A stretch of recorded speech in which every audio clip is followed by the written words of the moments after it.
Okay, good evening, everyone. This is a special Monday edition of the A Different Echelon podcast. I, of course, am your friend, your brother, your compadre, Darius Nolan, also known as the Different Echelon. I'm very happy to be kind of finishing up my series this month on love and marriage. We've had three great couples thus far with varied years of experience in the whole marital game. But tonight we have just two of my very favorite people. I met them a few years ago, and they've just been great to me, and I'm just very blessed to have them to call them friends. But first of all, just a little bit of house cleaning and getting up to some current events. I understand that the new Johnson & Johnson COVID vaccine is, I think it started today. It is the one shot version of the vaccine, and I think it's met with 80% efficacy. So, for all those out there that are looking to get the vaccination, there's another avenue now in addition to Pfizer and Moderna. And I do understand there are at least four other companies coming out with their own version of the vaccine as well. So, if you want to get the vaccine, it is available to you more so than it had been now. I think Johnson & Johnson's goal is to vaccinate something like 1 million people by the month's end. So please, if you want to get it, please go online, Google, go to your local drugstores. Some of your local supermarkets may also have it. But try to get the vaccination. But nonetheless, despite that, please continue to wear your masks to also provide social distancing, and just continue to be very cognizant of personal space and other people's concerns and health beliefs and things of that nature. So that was your up to snuff for, I don't even know what to call that. But anyway, I just like to say a little something just as a point of current events before we get started. But nonetheless, as I said, we're doing the last chapter of our Love and Marriage series. Very, very excited here to have two of my very favorite people. We're going to bring them in. I actually met, I work with the wife of the tandem every day in medicine. I work at a local practice here in the Charleston area. She's just a lovely person. She truly is a godsend. I tell her that every day. So this is not fake or phony for the internet. This is real. And she has a great husband. They complement each other very, very well. And they have been married for, I understand, 29, will be 29 years this year. So without any further ado, I'd like to bring them on in. They're ready and chomping at the bit, both of them. Hello, guys. How are you? I'm good. Okay. All right, great. Paul, you there? Yes, sir. Yep, everything's really good. Oh, very good. So these are the Borders. As you can see at the bottom, Katherine Borders and Paul Borders. His name is Paul Borders. He just goes by Paul. He doesn't need the Borders part, as you can see at the bottom of his screen. But very happy to have these two lovely people. As I mentioned a second ago, Catherine and I, we worked together, have been working together for about 5 years, but it's felt like 20 because we just hit it off so well. I guess I can say it that way. It has not been tumultuous. We do have a rough job at times, but we do a good job, and we enjoy working together. And I met Paul, I believe maybe at a Christmas party one year, and he and I hit it off. We're both musicians, so we have that in common. So we always kind of run into each other last couple years playing at the airport, and I believe they came to see one of my bands perform out near where they live when I first got started. So they've been a big supporter of me all along, and they are here now with this new endeavor. So happy to have them on. This kind of came about literally last week. We just were talking about it, Catherine and I, at work, and she's like, "Oh, I think I'd like to do that." And I said, "Oh my goodness, I would love to have you." So all jokes aside, you guys are great people. And I'm very happy to have you on to share with everyone your story of marriage. You guys are clearly fruitful in more than one way. So, without any further ado, we'll let the lady take the helm, if you don't mind, Paul. Miss Borders, as I so passionately call her every day. How did you guys meet? Paul's sister and I were best friends, and we worked in the same ICU in Nashville, Tennessee. Okay. So I met Paul through her, Mm-hmm. sort of. Right. I had met him once when we both worked in the ICU, and I was not impressed Oh at my all. goodness. Okay. And then I met him again about the same year, and I still was not impressed. Wow. I know. But third time is charm, so I met him the third time, and I was more impressed the third time. Okay. Okay. Great. Great. Paul, did you know that you swung and you missed twice before you hit it out of the park? Is a common problem. You know, if you reveal too much of the hotness early on, it was all a tactic. so you know it's a gradual reveal. Oh wow, wow, that's excellent, my friend. So you guys are, let's see, Paul, and I know a little about you. You're from North Carolina, is that right? I am. Mm-hmm. Okay, okay. So where did you guys meet? Well, the first time I ever laid eyes on Right. her was at the hospital. Okay. But when she and we did a sort of a joint activity and went to the Grand Ole Opry together. Okay. That was bad circumstances. We went in there at 7 p.m. and left at 10:30, and we didn't eat dinner beforehand.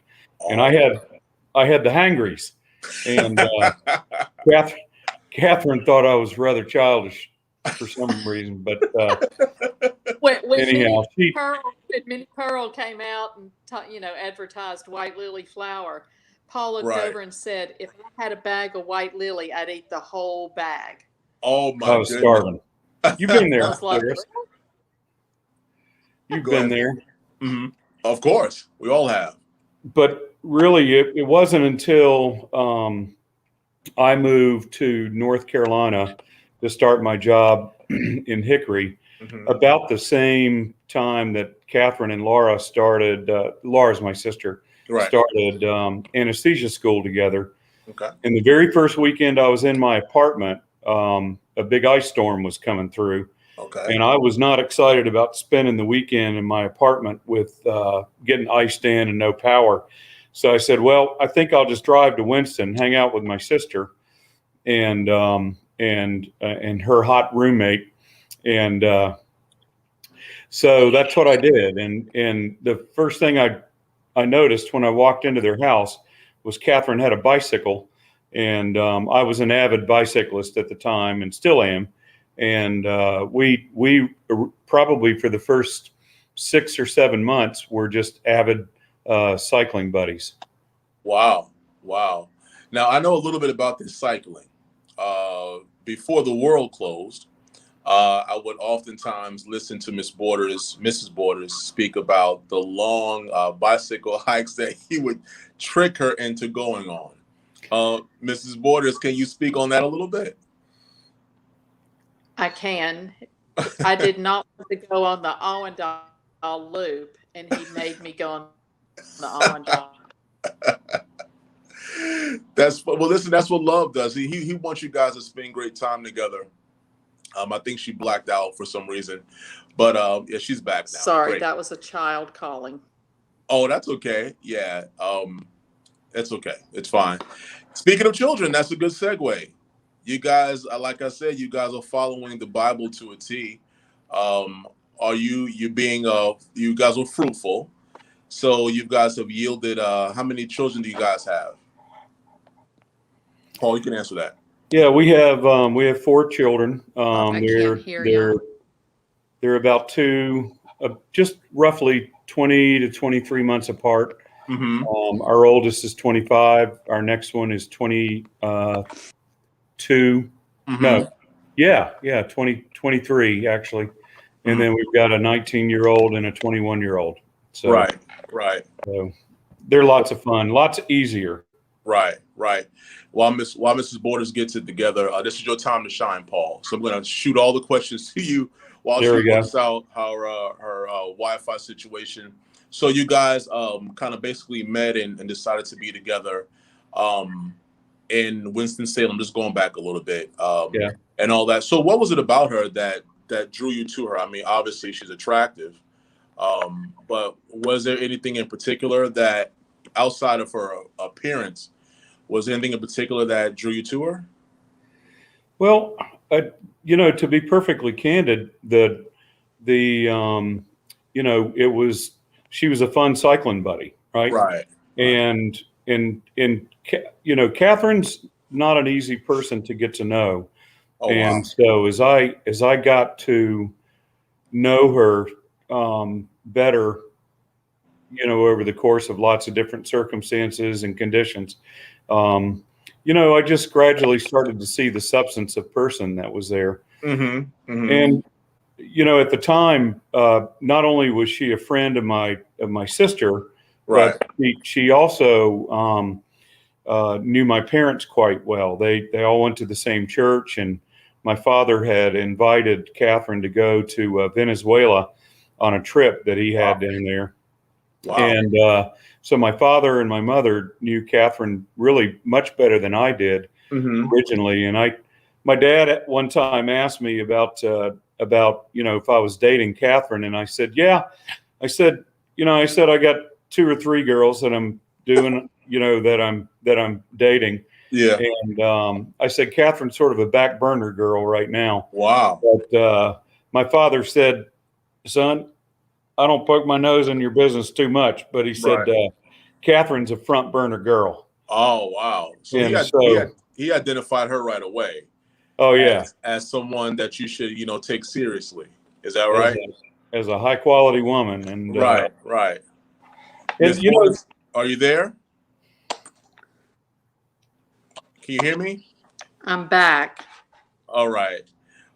So yes. he was just saying, I can hear you. Can you hear us? I had a child call. Oh, okay. All right. You may want to put your phone on Do Not Disturb. Even though. Yeah, I'm gonna let you work that out, and I'll be right back with you. Okay, Miss Borders. All right, Paul. We're gonna keep going. So he identified, her legitimacy as, the next Borders. Is that right?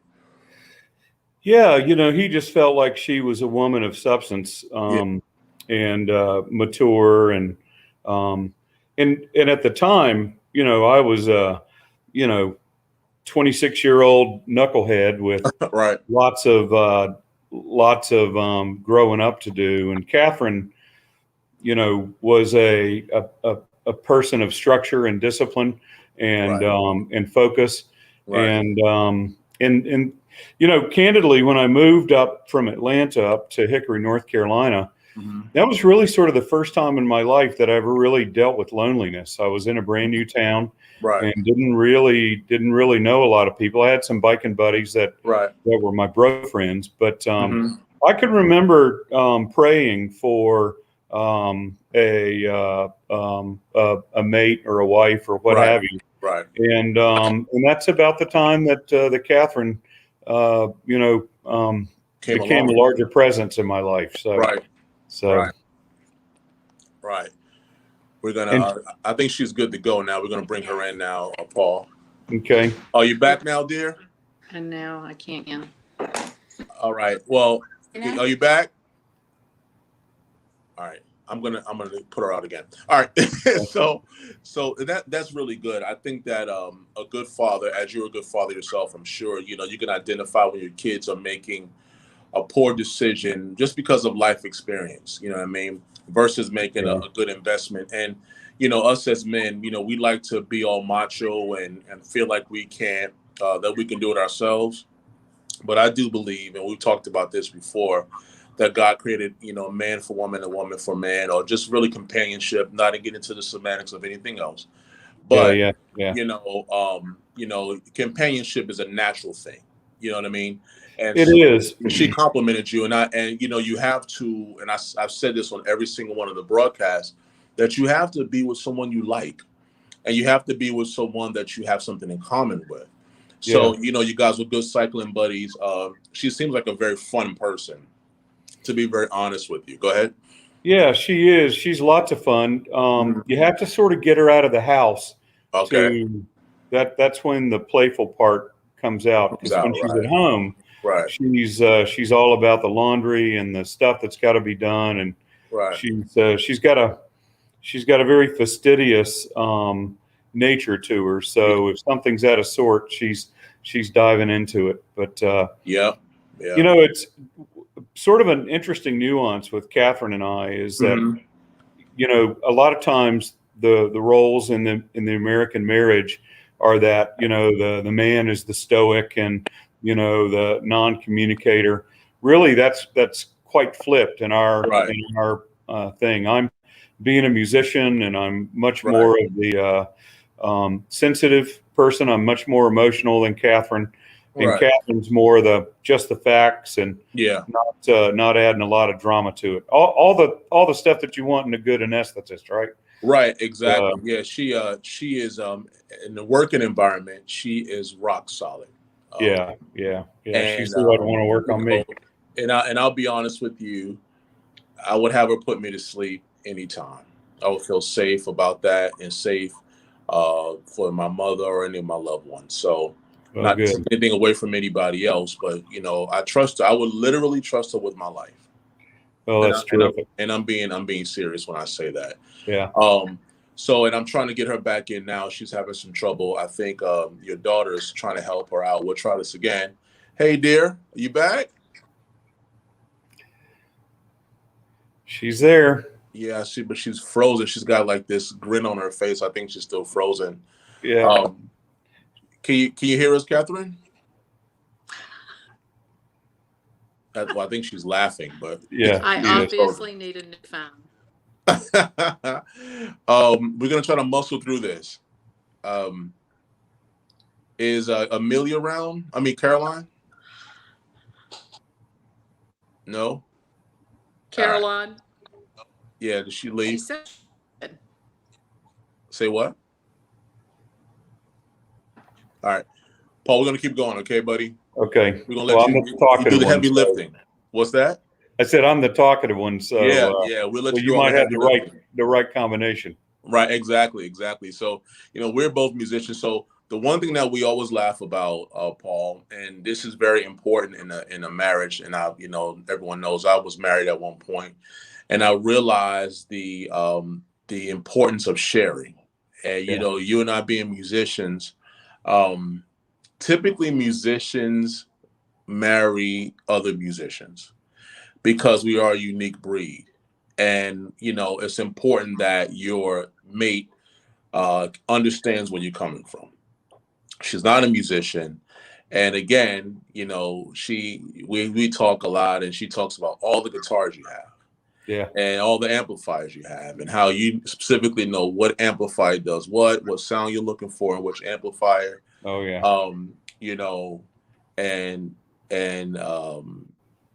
And doing all that. So my question is how important is patience in a relationship and understanding to you?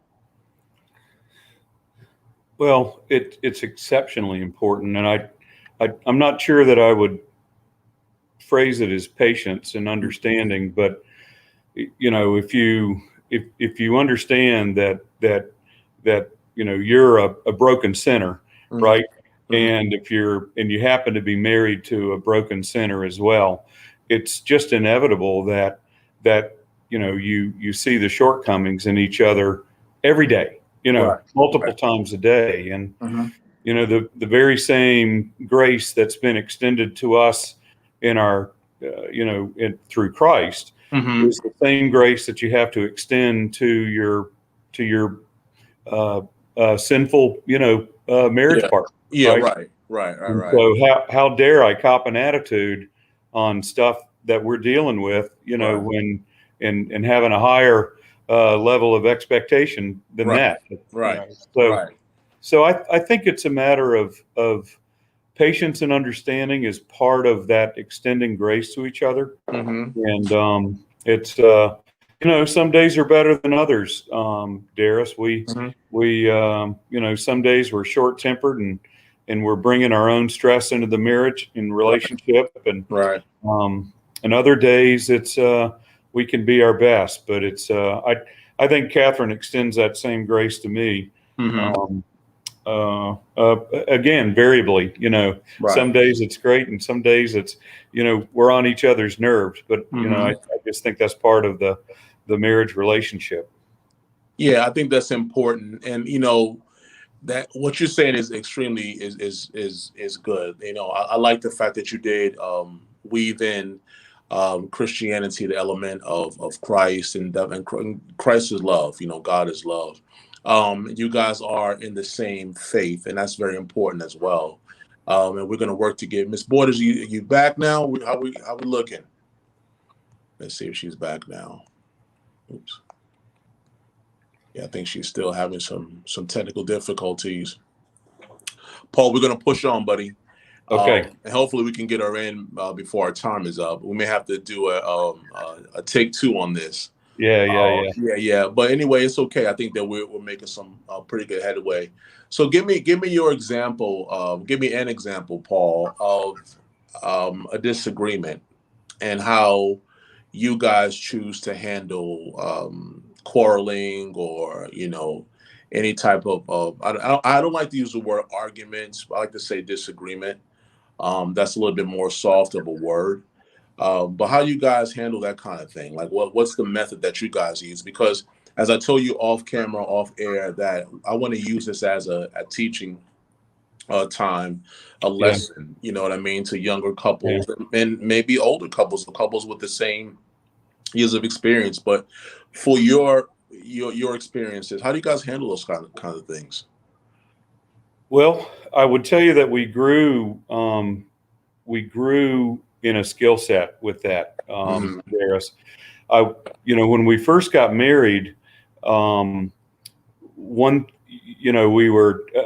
would notice that if I did something that upset Katherine, she would sort of throw down the cold shoulder, and I'd feel a cold draft coming through, and she wouldn't talk to me, or she'd give me very short answers. And one of my proudest victories, I think, that I would say in our marriage is that we started in disagreements with that.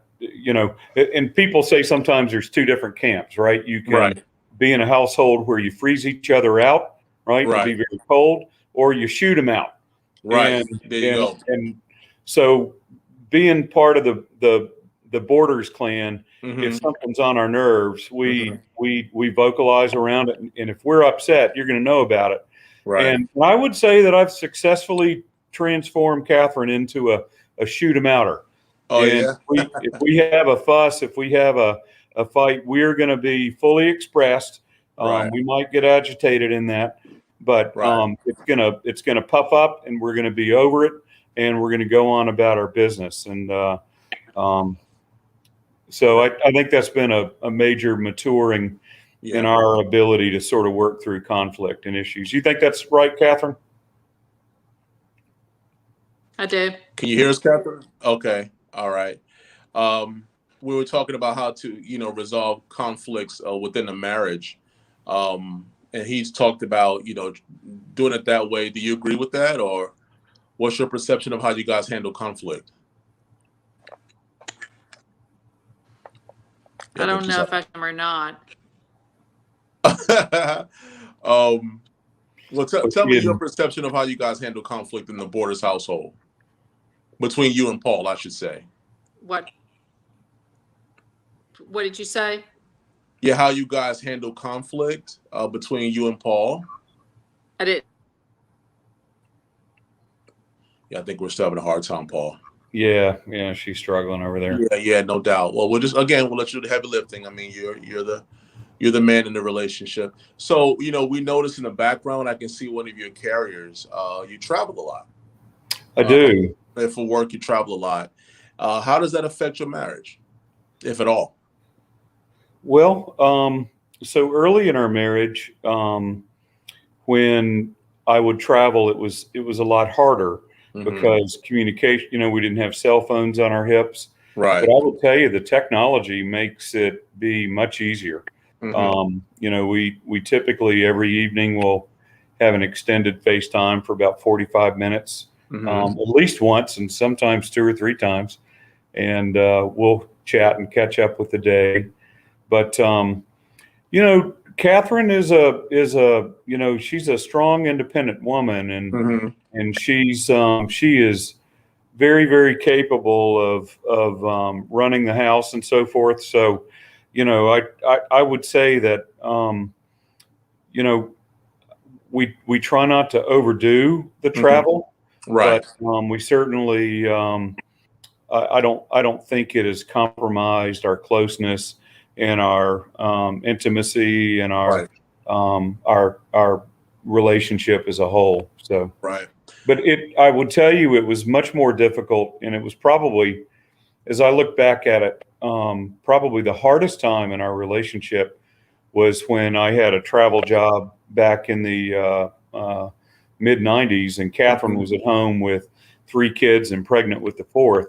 Oh, geez. And she was overrun by just the physicality of having 3 young kids, and there was an extended period of pressure back in the mid late 90s, where Catherine was like, "You got to get off the road because I need some help around here." Right. And it took me a while to detangle and to transition, but then we had 9 years of where I was running plants and always at home at night, and that's when she learned to complain about my snoring. Evidently, I snore occasionally. Yeah, so, yeah. That seems to be a rumor that's out there about you.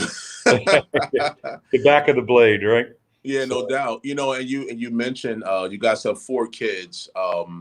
And please, if you don't mind, again, please state the oldest to the youngest, so just the ages.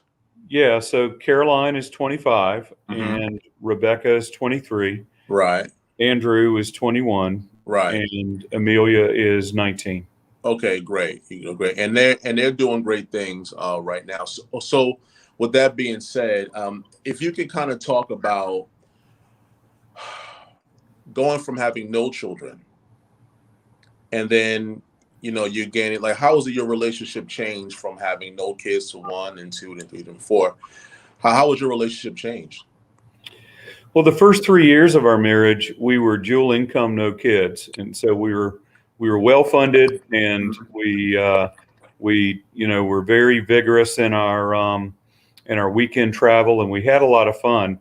And I vividly recall seeing a chart at church, and I don't know if it was a marriage seminar or a Sunday school, but I remember vividly. I think it was actually a video series that talked about marital happiness, and when they researched couples, marital happiness plummeted to its lowest level with the birth of the first child.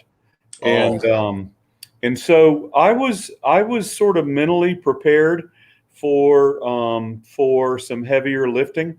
A woman's identity changes from being, a single professional or an independent person to becoming a mother. There's a lot of emotional transitions that take place, and so I would say that while the kids were real little, it was the toughest time. I also happened to be the most selfish at that point. Oh wow! And so that was I can't look back and say that was a hard time, but it was certainly the hardest. And and really, I think gradually as the kids got older, the marital union hits more of its stride. But even a recent learning of mine has been, as the kids have started to peel off, we've now essentially got an empty nest, right?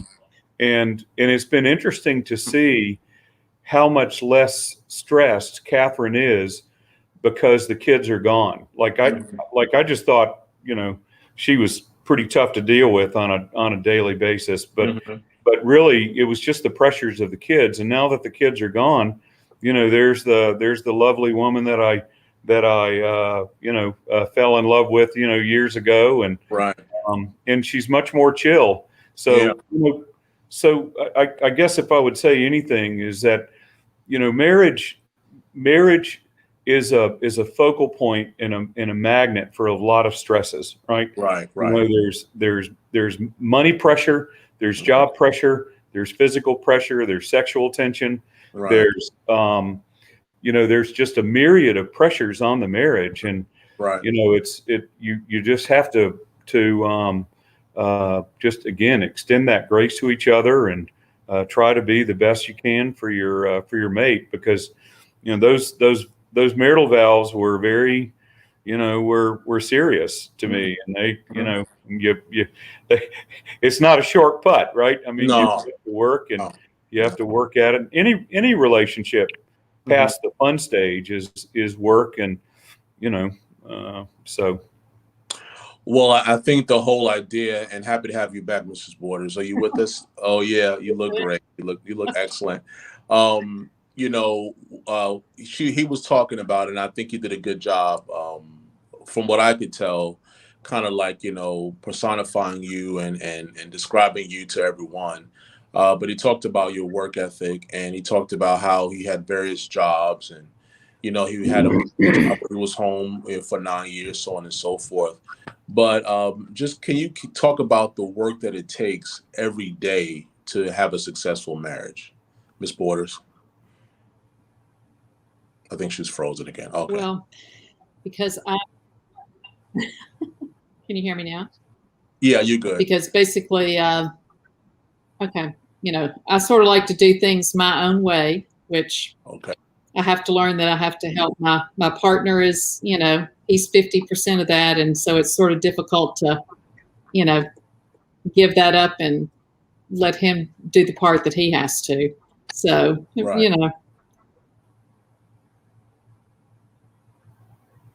own way of doing things, but I have to remember that he's part of the team, and technically he's head of the household, which he reminds me lots.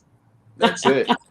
But I like to remind him that I'm the other half of the household. So, Well, it's interesting because a lot of marriages, I think the most successful marriages are those that identify each other's strengths and weaknesses, and you play to your strength, and you try to improve your weaknesses. I had a coworker once who, a female coworker who did not cook. She could not cook. She told me, she says, Darius, I can't even make toast. I'm terrible at this. And so my husband does it all the time. And they just had an agreement, between each other, that, he would cook, and then she would do something that, I think she did like lawn work or something like that, which was traditional, for a man to do. And so it's important that you're honest with yourself, number one, and then you're honest with each other, and you always look out for what's best for the team. And unfortunately, you talked about finances, Paul, as I mentioned last week to the Hagemans, that, I think Savannah was saying that they were trying to figure out the best way to handle their finances. And I told her, I said, you want to get that taken care of or under control first, because that is the number one reason for divorce. And, when it's almost like, even as an individual, if you don't have any money, you feel strapped, like you can't go out and have fun. I mean, you can't go out, you can't even, put gas in your car. So it takes money to live, just in general. So I think that it's important that married couples in general, even looking to get married, look to communicate and identify weaknesses and strengths, and lets the other person, almost like in the Bible where it says that the strong bear the infirmity of the weak, that, you look to help each other and make it very, very successful. And, just be examples. And Catherine, I work with you almost every day, except when you leave me in the lurch on Thursdays and Fridays. But, but, I see that, you guys have a lot of fun. So because Paul is traveling a lot, like, what do you guys do to have fun? Well, let's see. we usually go out to eat on the weekends, or we like to go for long drives. We'll go biking some. Right. I've started, joining him some when he's out of town, which is nice. Right. We go boating. Yeah. We like to drive up to Georgetown and look around, and I will occasionally go to pawn shops with him. Right. That's nice of you. Looking for another guitar amp, huh? Yeah. You can never have too many, huh, Paul? You can never have enough.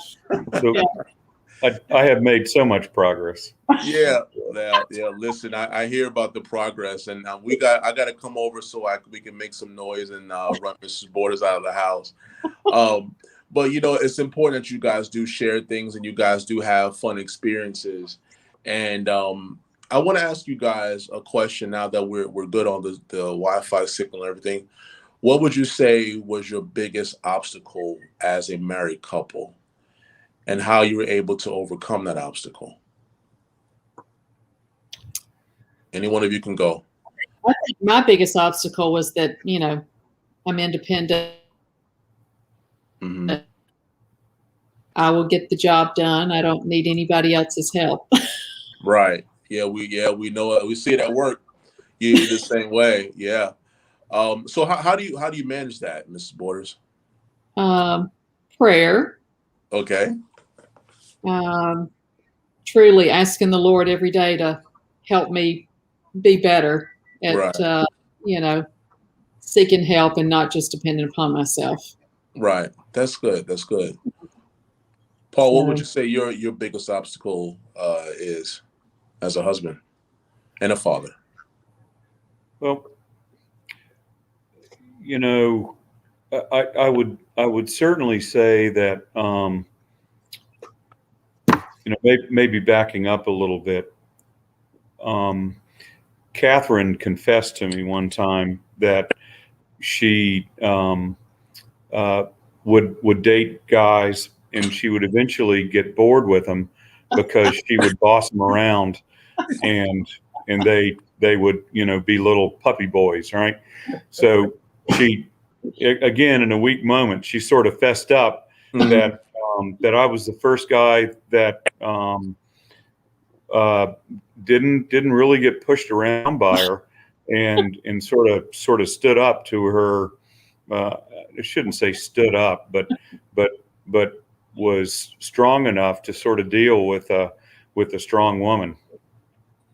And so we're not one of these couples where I'm the peacemaker and she's the aggressor. We're both two pretty intense people, right, and have done a lot of things. So there's our kids would tell you there's a steady stream of sparks that come off the fenders, but that's sort of the daily na stuff, but the core principles that really make up our marriage, we're incredibly unified on, right? And whether it's our faith, whether it's our approach towards saving, whether it's our approach towards rearing our children, we've just been extremely rock solid. But if you're married to a strong woman, you're married to a strong woman, and but you just sort of have to remind her that you're there's two of you there, right? Right. I commend Mrs. Borders for identifying her weakness and then working on it and allowing you to be the man and the head of the household, and all that. And it's not like a dictatorship, not that, but it's following God's ordinance. And I think a lot of times, and not just women, but men also try to do everything. And, it's almost like, well, what do you have me here for if you're going to do everything? So it should be like a shared responsibility type deal. That being said, what type of advice would you give young couples, Ms. Borders, that are endeavoring to get married and they really want a successful marriage? I don't think that anybody gets married to get divorced. So what type of advice would you give, a couple that's looking to have a great marriage? Well, I think you both have to have the same faith. Mm-hmm. I mean, Paul and I both, put the Lord first in our relationship. We're both very different, but very much alike. Right. I think it's important that you let your mate have 50% of the say, sometimes 60% of the say. Right. I think it's important to listen to each other and to respect each other for sure. Right. And, it takes two, and I have learned that I can't do it all by myself, even though some days I still think I can. Right. Right. And this is after about 29 years of marriage. So, it is a work in progress. Would you agree? Absolutely. But one thing that's nice is, even as we sort of started, I don't want to say getting reacquainted, but as our kids have sort of peeled off, we still like each other and we love each other and we have lots of fun together. So, right. That's nice. Yeah, that's good. That's good. Paul, what do you say, buddy? I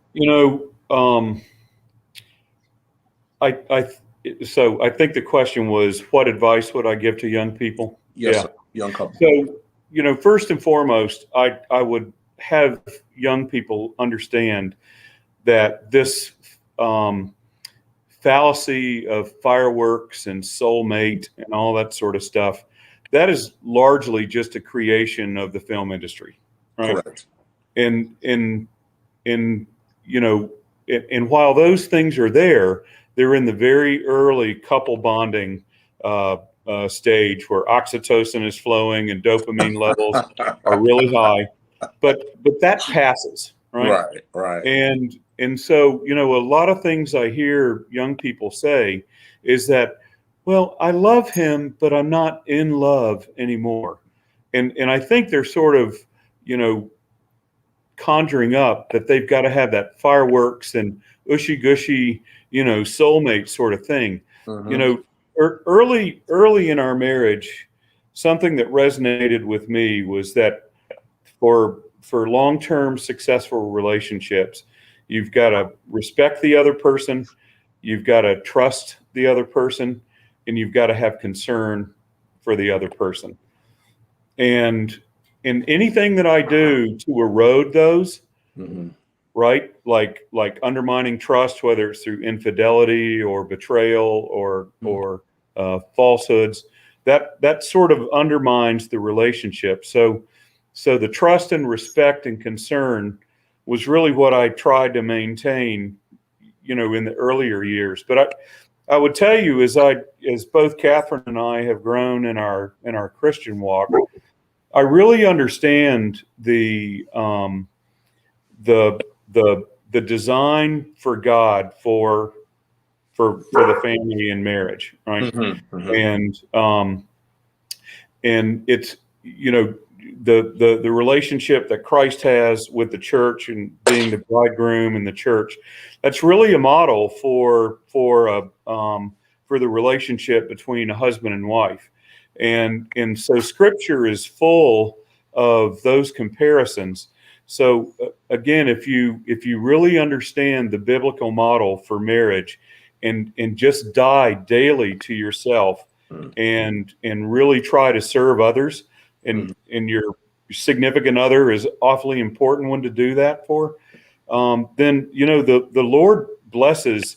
If you put a pound of effort into caring for your wife and serving her, the Lord blesses that pound with sevenfold, right? And so that dying to self that Paul talked about is just a huge underpinning for how we're to serve and to guide and protect.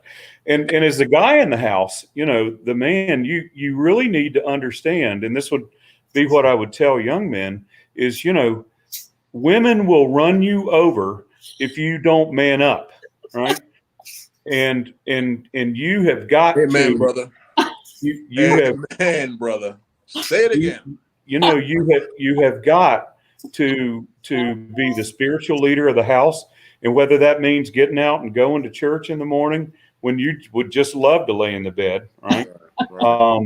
And in setting the example and tithing, all of those things are part of what establishes the love relationship to be cultivated, again, according to God's plan. So that might be more than you wanted. I don't have a quick little vignette, but it's definitely been an evolution of thought, and I think Catherine and I are both really aligned on those subjects.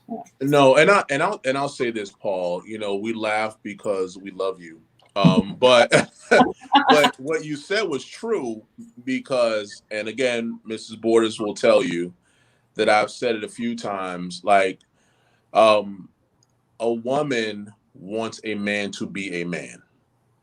She doesn't want a cream puff. And my mother would always tell me, Darius, no woman wants a jellyback man. She wants a guy with a spine.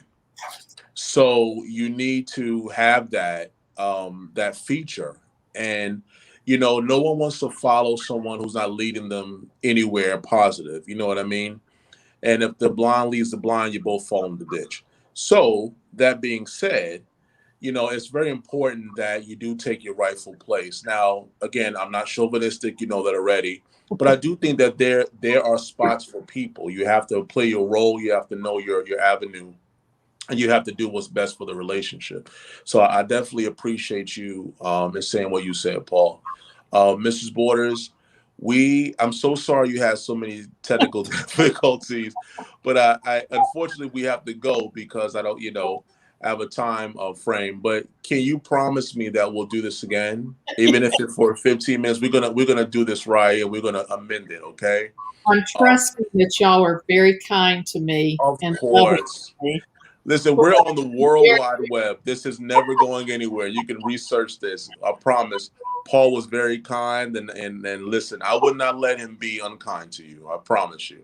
Okay. Yeah. Well, listen, I'm happy that you guys were here to do this with me. You guys are part of our family now.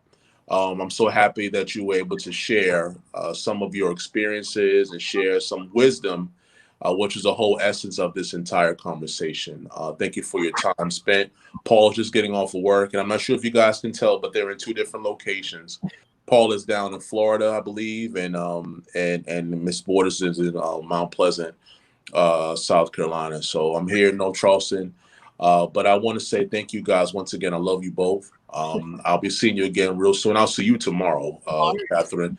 But Paul, we'll get together and we'll come over and make some noise. Okay. So thank you guys once again. Do not hang up. Okay. I'm just gonna knock you out, but don't hang up. All right. Okay. All right. Once again, you guys, that was the Borders family. They live in Mount Pleasant, South Carolina. Great people. They were able to share some wisdom.